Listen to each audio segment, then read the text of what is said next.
Vamos a conversar del tema de inmediato, después pasaremos a hacer Calle Canta, pero vamos a tratar de conversar de inmediato con Guillermo Holzman, analista internacional, ¿no es cierto?, para que nos aterrice un poquito más esta información, esta noticia que por supuesto incluso está en desarrollo.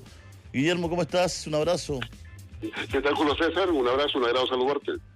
Bueno, un gusto hablar también de esta noticia, ¿no? Como sea, con todo está pasando, pero parece que hay un primer acuerdo de paz.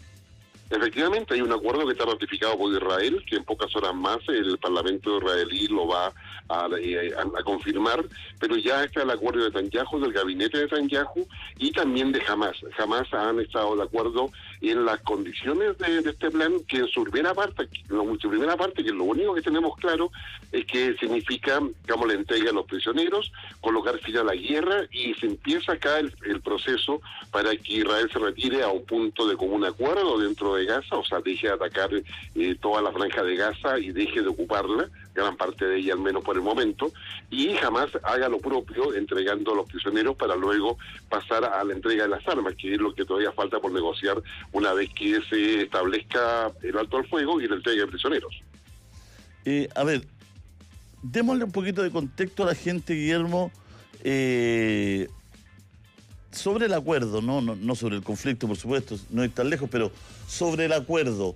¿Cómo nace este acuerdo? ¿Cómo se empieza a gestar? ¿Cómo se empieza a conversar?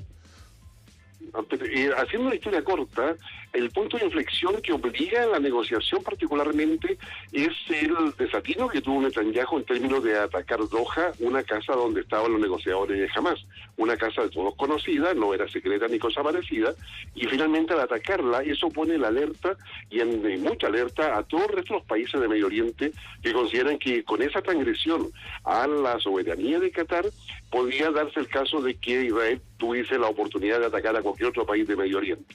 Es ahí donde entra Estados Unidos, con la observación participante de Rusia y China, porque tienen mucho interés en la zona, para que justamente el conflicto no agarrase una espiral de violencia que fuera imparable. Y es ahí donde Donald Trump finalmente logra hacer algo inédito, que es reunir en las Naciones Unidas, el día que le tocaba exponer, a los principales representantes, gobernantes y príncipes del Medio Oriente, para poder acordar este plan de 20 puntos que finalmente ellos aprobaron en general, y que finalmente es el que se llevó a la mesa en Egipto como un mediador junto con Qatar y con Turquía, para que allí se sentaran, digamos, los observadores de Israel, los negociadores de Israel, también los de Hamas, y también con la presencia de Estados Unidos como un mediador principal. Y es de ahí donde se logra justamente este acuerdo, que es histórico en términos de lo que significa, por lo menos, y también como histórico y políticamente muy relevante, en términos de que significa colocar fin a la guerra y a las agresiones que hay sobre Gaza y la respuesta de Hamas. A ver, muchos están escribiendo que este sería un acierto de Donald Trump. ¿Cuánto hay de cierto, cuánto hay de mito, cuánto hay de realidad? Yo diría 80% es la presión que coloca Donald Trump y Estados Unidos, y un 20%, que hay variable probablemente al alza, de otros actores. Los otros actores son los países de Medio Oriente, los otros actores son las potencias que están junto a Estados Unidos, que son Rusia y China, por la cantidad de intereses que hay ahí, no solamente referido al petróleo, sino que particularmente a lo que es la incorporación de los países de Medio Oriente a una nueva etapa mundial en términos de distribución de poder y en términos de producción económica, que no va a estar solamente referida a los minerales o al petróleo. Entonces yo creo que Donald Trump logra reunir los intereses de los países para poder lograr justamente que todos puedan ceder algo y obtener la paz y evitar una escalada de violencia que le perjudicaría a todos. ¿Y por qué Trump? Ahora hagamos un poquito el análisis político, ¿no? ¿Por qué Trump interviene? ¿Qué es lo que lo hace intervenir drásticamente cuando siempre ha sido un aliado, ¿no es cierto?, tan férreo de Israel? Trump va a seguir siendo aliado de Israel, y se va a mantener en esas condiciones. Sin embargo, los intereses de Estados Unidos tienen que ver con los acuerdos que tiene con Arabia Saudita, con los acuerdos que tiene con Emiratos Árabes Unidos y particularmente con Qatar. Es una zona donde Estados Unidos quiere mantener una influencia, pero una influencia que donde él no sea el líder, y de esa forma negociar también con China y con Rusia, que tiene muchos intereses también en la zona. El tema está en que lo que desea Donald Trump es que Medio Oriente no busque una independencia o una hegemonía que pueda hacer en el futuro un actor que vaya a contrarrestar o confrontar los intereses de Estados Unidos en toda esa región, y lo quiere convertir en un aliado de Estados Unidos, porque en la medida en que Estados Unidos tenga mayores territorios de influencia donde hay recursos, claramente va a ser mucho más fácil para Estados Unidos instalarse como el primus inter pares frente a lo que es Rusia, China e India. Bueno, ¿cuál es tu mirada de este momento? De este momento que la verdad es que era muy esperado por el mundo entero. Lo que estaba pasando en Gaza era impresentable, inhumano. Por lo tanto, yo creo que los ojos del planeta estaban puestos ahí, pero para ti como analista, ¿no? ¿En qué momento estamos? Porque uno entiende que este es un acuerdo de paz, pero se puede quebrar como se quiebra un hielo en el piso, ¿no? O sea, tampoco estamos hablando de actores que, por supuesto, tienen su carácter. Acá lo que tenemos se está demostrando de que es posible llegar a acuerdos, más allá de lo tensa, lo confrontacional o lo difícil, o la complejidad que hay que se pueda estar viviendo, se logró demostrar que se puede lograr acuerdos. Que ese acuerdo se logra colocando intereses concretos sobre la mesa y aplicando todas las herramientas diplomáticas para poder negociar. Yo creo que esa es la primera conclusión. La segunda conclusión, que se logró llegar a acuerdo, y esta es en cierta forma preocupante, digamos, sin la intervención directa de algún organismo internacional. O sea, esto lo hicieron los países, los intereses de los países. ¿Ya? Y el tercer elemento es que hay una confianza en la potencia, es decir, tanto Hamás está confiando en el rol de Donald Trump para poder mantener la paz. Y es el compromiso que Trump adquirió. Y en eso está con Qatar y con Egipto y con Turquía. Entonces, acá hay una credibilidad que la tiene un país y no el sistema internacional. Y lo cuarto es tomar nota, al menos, de que esto se logra sin el concurso de la Unión Europea, que también tiene mucho interés en la zona. Entonces, acá esto va a traer, sin lugar a dudas, claridad respecto a cómo se puede seguir, pero también nos va a estar diciendo cómo queda el orden internacional después de este conflicto. Bueno, ¿y cómo queda ese orden a tu juicio?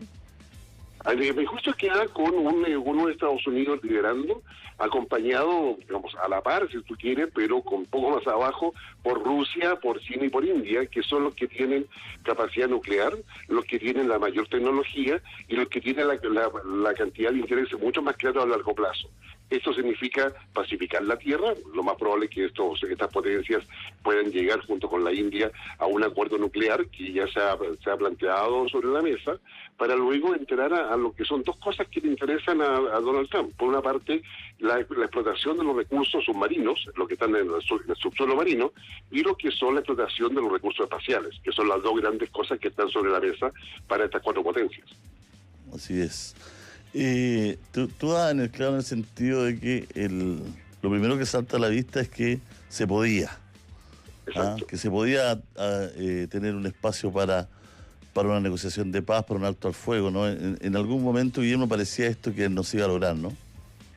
No sé, todo el mundo parecía que no se iban a lograr avances, y por muchas conversaciones, pero yo creo que el punto de inflexión lo colocó el ataque a Doha, en Qatar, donde se transgreden no solamente el derecho internacional, sino que se transgrede una suerte de línea roja que no se podía cruzar, que era atacar otro país que no estaba en el conflicto, como en el caso de Qatar. Por mucho que ahí hubiese estado una casa de Hamás que era de público conocimiento, que ahí funcionaban los negociadores. Claro. Bueno, ahí entraron a tallar también los temores de los otros países colindantes, ¿no? Exactamente. Entonces Arabia Saudita se empieza a preocupar. Y muchos ven que ese ataque a Qatar puede llevar a varios países del Medio Oriente a aliarse o tener una causa común junto con Irán, cuando todos quieren que Irán no tenga capacidad nuclear. Que es la condición por la cual además se permitió el ataque de Estados Unidos sobre Irán. Cuando digo se permitió es porque tanto Rusia como China también eran de acuerdo en eso, de que ningún otro país tenga capacidades nucleares, que solamente va a ser privativa de ellos. Y lo propio pasa con el tema de India versus Pakistán. ¿Pero Pakistán tendría armamento nuclear? Sí, tiene armamento nuclear, pero para eso requiere determinadas piezas que ninguna de las potencias le va a entregar para que pueda seguir desarrollando esas capacidades, y Pakistán tendrá que en el futuro comprometerse a no seguir con el avance de ese desarrollo nuclear, como lo propio va a pasar con Corea del Norte. o debería pasar al menos. ¿En qué pie queda Estados Unidos con esto? Políticamente, geopolíticamente me refiero, ¿ah? Queda con un pie muy potente y queda con una condición, yo diría, expectante para poder también terminar con la guerra de Ucrania. Digamos, Donald Trump se ha preocupado de dejar claro al resto del mundo que si ellos están dispuestos a cuidarse, Estados Unidos no va a ir a proteger nada donde no haya intereses estadounidenses. Y en esa situación está hoy día Europa. A una Europa que depende, varios de sus países, del gas y la energía rusa, y que Europa prefiere seguir comprándole a Rusia y no comprarle a Estados Unidos, porque en la medida en que las sanciones efectivamente se impongan, la Europa tendría que seguirle comprando a Estados Unidos. Y eso es lo que no quiere Europa. Entonces Europa hoy día está en una situación, yo diría, de la mayor complejidad en términos de cómo poder enfrentar su propio futuro que ellos mismos construyeron. Y ellos han construido en virtud de poder tener una suerte de superioridad frente al resto del mundo occidental, particularmente considerando a Rusia como el enemigo natural de ellos, cosa que no es recíproca en todo caso. Y lo tercero es que el mundo iba a funcionar conforme las normas que ellos estaban colocando. Y es eso lo que Trump está rompiendo completamente. Y eso es parte de lo que queda expresado en el acuerdo que ha tenido en Hamas con Israel. Guillermo, te enviamos un abrazo gigante. Muchas gracias por conversar con nosotros. Que estés bien. Igualmente para ti, Julio César, que estés muy bien. Un abrazo.